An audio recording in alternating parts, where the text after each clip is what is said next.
Do you think that the industry will kind of splinter even more than it already is, and it will be very niche interests? I mean, it'll be, you know, the big gigs that big bands or, you know, the most respected bands in the circuit will do gigs like this at the Night and Day and the Star and Garter and other small venues like that. I mean, the Camden Barfly. Do you think they'll be the places where real music happens? Well, at the rate we're going in London, rock clubs are closing. Yeah. They're closing. They're not staying open. They're coming in and making them into apartments. But then they for example, at the end of January, beginning of February, they're doing this thing called the Independent Venue Week, which is people supporting independent venues. And Frank Turner's playing here. Yeah, on that night. We're playing it at the Cookie in Leicester with Loom that week. So that's like one of the things that. Yeah. They're pushing Also, Jack Daniels is really good as well in that respect because they sponsor. They do sponsor clubs, like they do the Macbeth, and they support the music venues. I think if we could see more of that in bigger companies that brands, maybe aren't associated to music, so they're not going to be territorial about it, like alcohol or whatever it might be, something else beside a record label, I think they're going to be the ones that still love the old school roots of like good music, and they're the ones that are going to give money to keep it alive, I hope. So that kind of corporate sponsorship has been around for quite a while, but I do feel like it's kind of more prominent now. I mean, Fred Perry, you've been featured in the Subcultures section, haven't you? They've really blown up in terms of the music side of things, supporting. Yeah, that's right. And they support really good bands too. Like if you check on their website, like I like all bands on there. Well, there's good taste. That's the thing. There is still a market for it. People still go to shows. People still. I mean, even if they don't buy records in the old way, people like Spotify's huge. I mean, you guys are on Spotify. People still listen to music, and people always will. It's just unfortunate, like Nicole was saying before about the TV shows and X Factor and everything, and kids are brought up thinking that that's what music is like, that's how you get judged as an artist, and and anybody could be a star. You just have to get on a show and sing and be a superstar. And make Simon Cowell more money. And I think actually a lot of, well, actually maybe I'm wrong actually because I see so many young kids in good bands, but also some of the even younger kids, they're lazy. They're lazy. They want an instant gratification to go on a show and win. But are they actually going to put in the hard work and learn an instrument and go out there and work their ass off to be something? Yeah. Or are they just going to go wait in line with 1,000, 3,000, 5,000 people in hopes to make it through to a competition? Do you think stuff like the Brits, last year the Arctic Monkeys opened the show with Are You Mine? Amazing performance. That was the first time I watched the Brits in years and years because I knew they were playing. It was incredible. Say what you want about their speech at the end, but people watched it. You know, it was like Jarvis Cocker mood in Michael Jackson or something. It was. I missed it. I didn't see that. It was great. Honestly, Arctic Monkeys stole that show. The rest of it was a bit drab, but it was something to watch. And hopefully this year, Royal Blood will kind of do it again. So there is still a place for alternative music. Top of the Pops, if they could bring something like that back.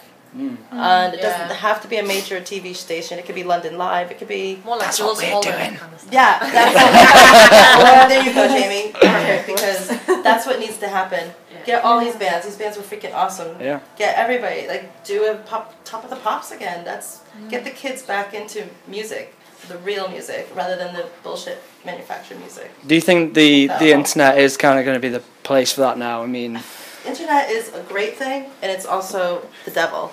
It's completely, I mean, there's so much negativity that comes from the internet. How many numbers do you have on Facebook? Well, then no, they can't get this because they don't have that. Yeah. It's kind of, we become so fixated on what the internet says about you with this internet, whereas it was the old days of putting up a flyer and, head count at the door. And that's what I was saying before. If something doesn't change, then some really great bands will miss out, and they'll only live through the internet because they won't be able to afford to tour or put out proper music on a platform level in terms of physical material because they won't be able to afford it.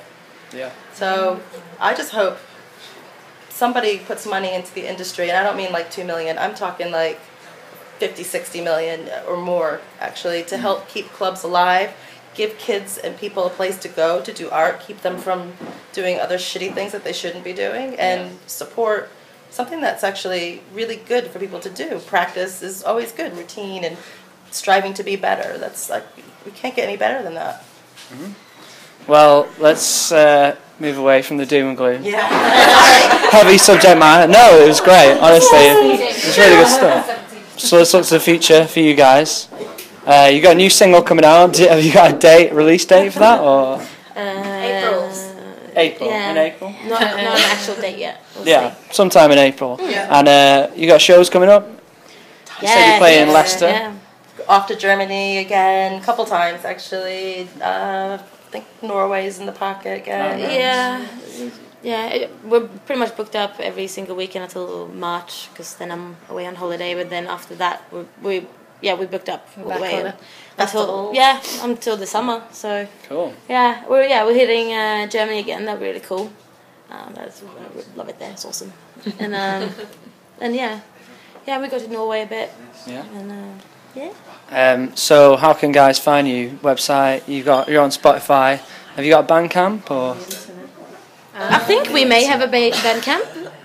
But we usually use SoundCloud. Yeah, SoundCloud. Oh, we have a website. We have iTunes. yeah. Spotify. We got him. Yeah. What's the website? www.thefranklies.com. And then from there you can get Twitter and Facebook. Cool. Yeah. And your Instagram as well? Mm-hmm. Yeah. Oh, yeah. Cool. Check them out. They've got an EP, self-titled EP, and 2 singles, Puppet and What You Said, both fantastic. And we'll put clips from the show up later, and actually they'll be in the video. So the Franklies. Thank you, Jamie. Thank you, Jamie. That's it from us this time. If you haven't already, be sure to click subscribe, check out our other videos. We've got interviews with Neck Deep and other great bands. Definitely check out the Franklies, the link's in the description. We've got lots more videos coming up, including interviews with All Us on Drugs, Koji and Bob Nana from Braid. Until then, stay tuned to start a riot.